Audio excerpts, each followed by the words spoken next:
চ্যানেলে তোমাদের সবাইকে স্বাগত জানাই, তার সাথে সাথে জানাই শুভ সকাল। আশা করছি তোমরা সবাই ভালো আছো আর আমিও বেশ ভালো আছি। দেখো না বাসন কোসনের অবস্থা আমি নিজেই ঠিক রাখতে পারছি না, তো তোমাদের কি বলবো বলো। তো যাই হোক, আজকে সকালটা শুরু হয়ে গেলো এই রান্নাঘর থেকে, আর সকাল হয়েছে অনেকক্ষণ হলো। এমনকি আমাদের সকালে রান্নাবান্না খাওয়া দাওয়া বেশিরভাগ সবার হয়ে গেছে, আমি খাইনি। তার কারণ হচ্ছে একটাই, তো তোমাদের দেখাচ্ছি আমি আর বলছি কি কারণে আমি খাইনি। কি শেয়ার করতে আসলাম জানো বাবা, এত আওয়াজ জানি না তোমরা আমার ভয়েস কতটা কি শুনতে পাচ্ছ। সকাল সকাল আজকে আমি এর মধ্যে নিয়ে নিয়েছি, তোমাদের এই জিনিসটা আমি দেখাই। গোলমরিচ, লবঙ্গ, তারপরে দারচিনি, আদার টুকরো, তেজপাতা, আর নিয়েছি এটা হচ্ছে তুলসী পাতা, রাম তুলসী পাতা। দেখো বেশ কটা নিয়ে নিয়েছি। রাম তুলসী গাছটা আমাদের বাড়িতেই আছে। তার সাথে নিলাম চা, আমি দু রকমের নিয়েছি, দুটোই আমি ব্যবহার করব। এটাতে একটু তিতো হতে সাহায্য করবে, প্লাস এটা হচ্ছে চায়ের কাজটা পুরোপুরি করবে লিকার আসতে। আর সাথে আমি নেব একটু চিনি। তো জানো তো চিনির বদলে না তাল মিছরিটা দরকার ছিল, যদিও আমার কাছে নেই। একটু টেস্টের জন্য শুধুমাত্র আমি চিনিটা দেবো, আর কিছু না। আর দেখো তাল মিছরিটা থাকলে আমার পুরোপুরি কমপ্লিট হতো, যদি আমার কাছে নেই। আর আজকে হচ্ছে বৃহস্পতিবার হওয়ার কারণে আমাদের এখানে মার্কেট বন্ধ। তো মার্কেট বন্ধ হওয়ার কারণে কোনো দোকানই খোলা নেই। আর আমি বেশ কিছুটা বানিয়ে রাখবো, 1 কাপ মতো না, মোটামুটি 2-3 কাপের মতো আমি বানিয়ে রাখবো, যাতে আমার এটাতে সারাদিন চলে যায় একটু একটু করে। আর কি কারণে করছি তোমরা আশা করছি বুঝতে পারছো এই সমস্ত কিছু। এটা করার কারণ হচ্ছে আমার সাংঘাতিক পরিমাণে ঠান্ডা লেগেছে, তোমরা সেটাও জানো, 2 দিন ধরে বলছি। তো সেরকম কোনো কিছু আমি ব্যবহার চেষ্টা করিনি কমানোর, শুধুমাত্র একটু আদা খেয়েছি, আর শুধুমাত্র চাটা করে খেয়েছি একটু আদা দিয়ে কালকে, তাও। আর এরকমভাবে কাশির পরিমাণটা একটু বেড়ে গেছে, গলা ফুসফুসের ব্যাপারটা কমে গেছে, কিন্তু কাশিটা রয়েছে। জানো তো মা পরশুদিন ফোন করে আমাকে আমার কথা শুনে বলছে কি এত ঠান্ডা লাগালে কি করে, এত ঠান্ডা লাগলো, তো এটা করে খা ওটা করে খা, একটু কমে যাবে। দেখো ঠান্ডা লাগলে সাধারণত আমি ডক্টরের কাছে যাই না, তোমরা জানো কিনা জানি না। আমি ওষুধ খেতে আমার খুবই অ্যালার্জি, আমি এই ওষুধ একদমই পছন্দ করি না, এমনকি আমি ডক্টরের কাছে যেতেও পছন্দ করি না। আমি নিজে চেষ্টা করি সমস্ত কিছু নিজের মতো করে কমানোর। আমি একটু ডক্টরের কাছে যেতে পছন্দ করি না, এক ফোটাও না, কারণ ওই গেলেই গাদা ওষুধ, গাদা জিনিস। আর আমার ওষুধ খেতে যে আমার এত বিরক্ত লাগে কি বলবো, সব কিছুতে একটু ভালো লাগে না। আমি দেখি যে আমার মতো অর্পণেরও, ও একদমই খেতে চায় না ওষুধটা। আর এগুলো আমি একটু দেখো হামানদিস্তায় দিয়ে একটু খেতো করে নিচ্ছি। আর জানো তো ওই যে মায়ের কথা যেটা বলছিলাম একটু আগে, যে আমার মা কথা শুনেই বলছে তোর এত ঠান্ডা লেগেছে, এটা করে খা ওটা করে খা, এই কর ওই কর। আমি দেখি যে আমার মামার বৌদিকেও বকা দেয় যখন ঠান্ডা লাগে, একটু আদা খেতে পারছো না, একটু আদা খাও, এ করো করো, এরকম ভাবে বলে। আর ওই বাড়িতে তো তুলসী গাছের কোনো অভাব নেই, রাম তুলসী। আমি ওই বাড়ি থাকতে কি করতাম বলো তো, যখনই ঠান্ডা লাগবে না সকালবেলা একটু রাম তুলসীর পাতা ছিঁড়ে নিয়ে, আমাদের এই বাড়িতে খুব বেশি বড় গাছ না, ছোট গাছ, বানালেই হয় কিন্তু লাগে না বলে অতটা বানানো হয় না। রাম তুলসী নিয়ে সকালবেলা চিবিয়ে খেয়ে নিতাম, 2-3 দিনের মধ্যে ঠান্ডা কোথায় উধাও হয়ে যেত। তো সেটা যেহেতু দেখলাম যে না কমছেই না তো কিছুতে, তারপরে কি করব, এই আজকে ভাবলাম যে আমি এখনো ভাত খাইনি, সেই কারণে অনেকটা বেলা হয়ে গেছে। বললামই তো দুপুরের এমনকি সকালেরও রান্না বান্না কমপ্লিট হয়ে গেছে।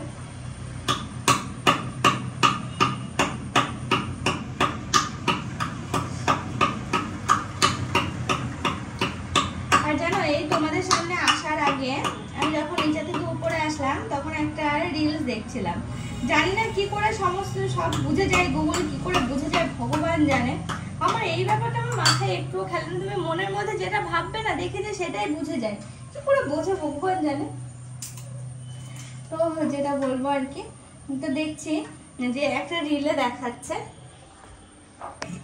কি দেখাচ্ছে জানো কি বলছে রিলটাতে, যে কন্যা সন্তান বাবার মায়ের বাড়িতে যদি 100 বার রাগ করে বা 200 বার রাগ করে, তাকে 200 বারই রাগ ভাঙাও, এমনকি সে যেটা আবদার করবে সেটা মেটানোর চেষ্টা করো।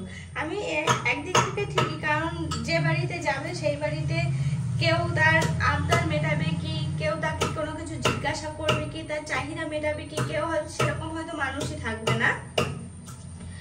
তো সেই ক্ষেত্রে বাবার বাড়িতে যতটা পারে আবদারটা মেটানো। আমার একটা জিনিস আমার মনে হচ্ছে, বাবার বাড়িতে যখন আবদারটা মেটানো হয় না, তখন শ্বশুর বাড়ি গিয়ে যখন সেইগুলো পাওয়া যায় না, কষ্টটা যেন আরো চতুর্গুণ বেড়ে যায়।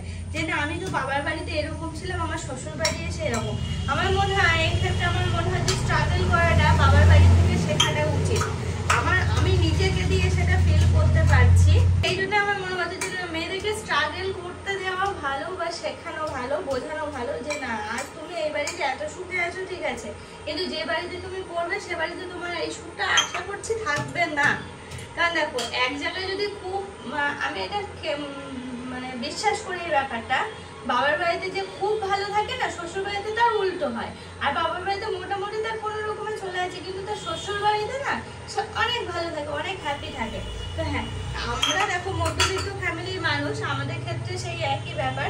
বাবার বাড়িতেও যেমন ছিলাম এখানেও সেরকমই আছি, কিন্তু বাবার বাড়িতে বলার লোক আছে, কিছু জিজ্ঞাসা করার লোক আছে, কিন্তু এই বাড়িতে হয়তো সেই ব্যাপারটা নেই। পরের মেয়ের প্রতি কে কত ভাবনা চিন্তা করে বলো।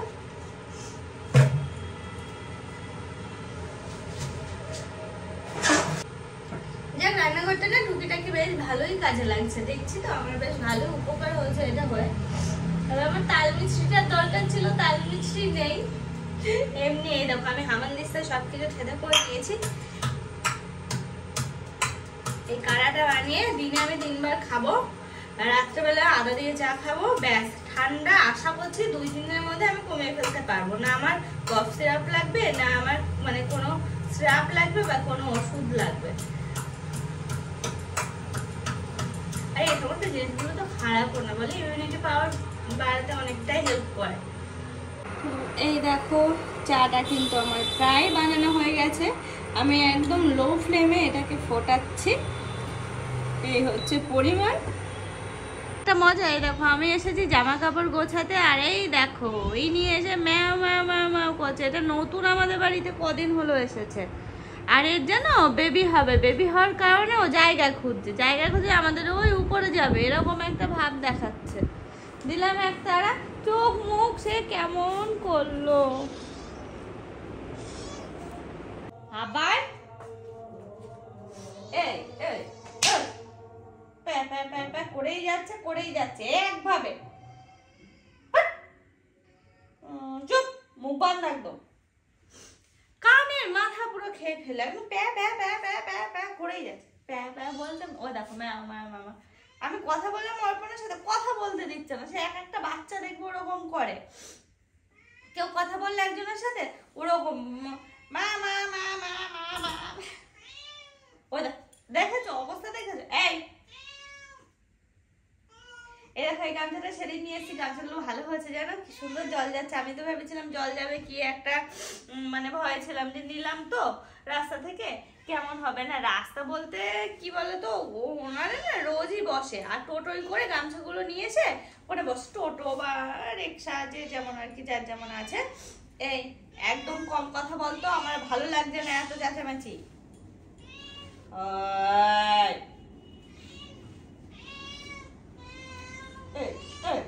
মুখ বন্ধ কর, মুখ বন্ধ কর। আরে আয় বাইরে যা, আয় যা বাইরে যা।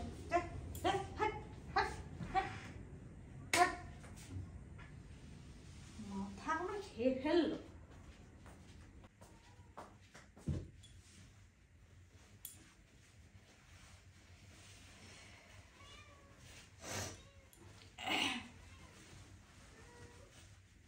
এই দেখো কি জামা কাপড় বলছিলাম না যে এক গাদা জামা কাপড় জড়ো হয়েছে, এক গাদা জামা কাপড় জড়ো হয়েছে। এই হচ্ছে সেই এক গাদা জামা কাপড়ের মধ্যে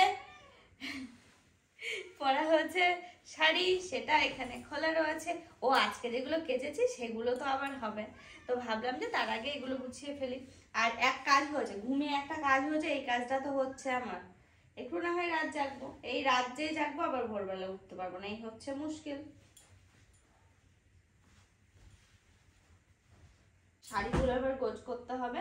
আগে না মায়েদেরকে দেখতাম ভাদ্র মাসে শাড়ি রোদে দিত, প্লাস বাড়িতে যা যা জিনিস থাক, এই মায়ের মধ্যে তো মুখ পড়েছে, মুখগুলো তুলতে হবে, আমার তো খেয়াল নেই।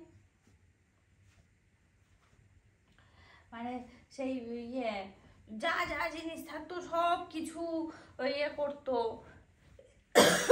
রোদে দিত। কিন্তু এখন আর না হয়ে ওঠে না, এত পরিমাণে জামা কাপড়, এরকম পরা জামা কাপড়ের দুটো আলনা পুরো ভর্তি। প্লাস হচ্ছে তা বাদেও তো আরো এমনি গুছিয়ে গুছিয়ে এই ঘরে শোকেস, ওইদিকের ওয়ার্ড্রপ, ওইদিকের বাংকার, কত কিছু। মাত্র আমরা দুজন মানুষ, এরকম তো শুধু আমাদের বলে না সবারই। এত জামা কাপড় বার করে আবার গোছানো সম্ভব কারোরই হয় না। সেই জন্য এখন আর দেখি না যে কেউ আর ওরকম কোথায় রাখি অনেক হয়ে গেছে বাড়ির পরা জামা কাপড়।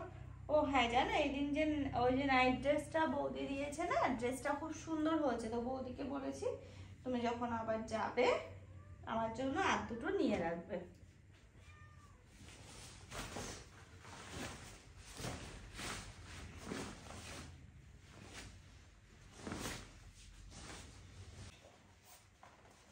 গোল টেবিল ক্লথ আর দু একটা কিনতে হবে, নিচে আছে আরো দু একটা। রাত এখন বাজে 11টা। আর দেখো আমি এখন শাড়ি নিয়ে বসে পড়েছি। অর্পণ ছিল না বাড়িতে, তো আমার মনে হলো যে আমি একা একাই রয়েছে, কি করব ভেবে পাচ্ছিলাম না। তারপরে এই যে সবকিছু তো কালকে নিয়ে এসে রেডি করেছি, আর মনের মধ্যে খুঁতখুত করছিল কখন এটা নিয়ে বসবো, একটু অন্তত করে দেখি কেমন লাগে। তো দেখো শুরু করেছি, এই পর্যন্ত হয়েছে। আপাতত এখানে এই পর্যন্ত রাখবো আজকে। ও একটুখানি কালার আছে, এই কালারটুকু শেষ করে ব্যাস উঠে পড়বো। তারপরে আবার অন্যদিন হাত দেবো, এরকম করে পুরো শাড়িটা করব। মানে এক সাইড বাদ যাবে, এক সাইড দিয়ে আঁচল দিয়ে বেরোবে আর কি, এরকম চওড়া হতে হতে। কেমন লাগছে অবশ্যই জানিও। জানো তোমাদের কোনো আইডিয়াই নেই এখন রাত কটা বাজে, আর আমি এখন আসলাম রান্নাঘরে ভাত চাপাতে।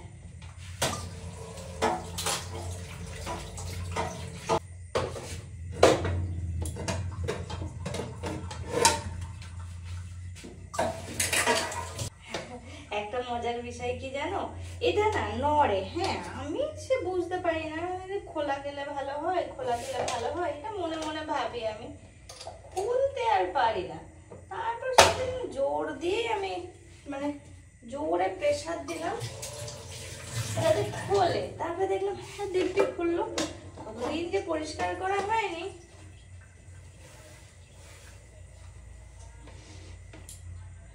তারপরে খোলার পর থেকে এখন যখনই মাজি খুলে মাজি।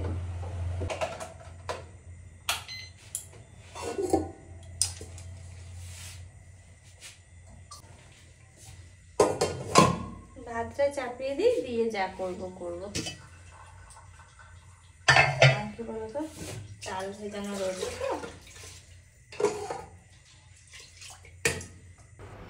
বললাম না যে কত রাত হয়ে গেল, তোমাদের কোনো আইডিয়াই নেই। সত্যি গো অনেকটা রাত হয়ে গেল, আর আমার এখন ভাতটা চাপাতে হবে।